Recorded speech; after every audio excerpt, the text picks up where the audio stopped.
วัดครึ่งหนึ่งกรรมการครึ่งหนึ่งอันนี้ก็เป็นใบเสนอของ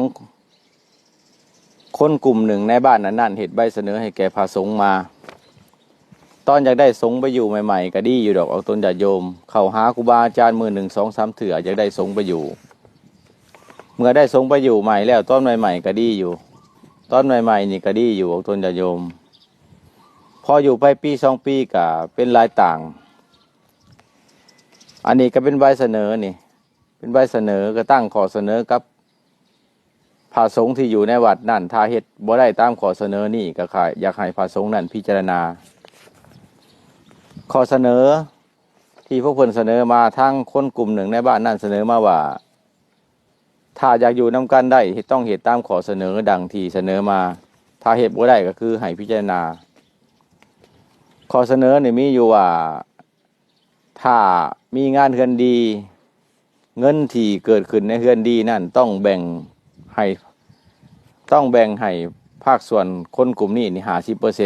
50%หรือว่าเงินที่เกิดขึ้นในงานเฮือนแจกเงินต้นเงินยังก็ตามที่เกิดขึ้นในงานเฮือนแจกต้องแบ่งให้คนกลุ่มนี้อีก50%หรือว่าเงินที่เกิดขึ้นในวันศีลต้องแบ่งให้คนกลุ่มนี้อีก50%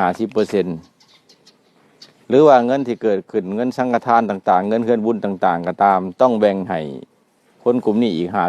50%ถ้าเหตุตามข้อเสนอตัวนี้ถือว่าอยู่นำกันได้ถ้าเหตุตามข้อเสนอเหล่านี้บ่ได้ก็ถือว่าอยู่นำกันบ่ได้อันนี้เป็นข้อเสนอที่ทางคนกลุ่มนี้เสนอให้แก่พระสงฆ์อยู่ในบ้านนั่นในวัดนั่นเนาะบ้านนี้ทางพระสงฆ์นี่เพิ่นก็เห็นว่าบ่สมควรนั่นแหละเอาตนญาติโยม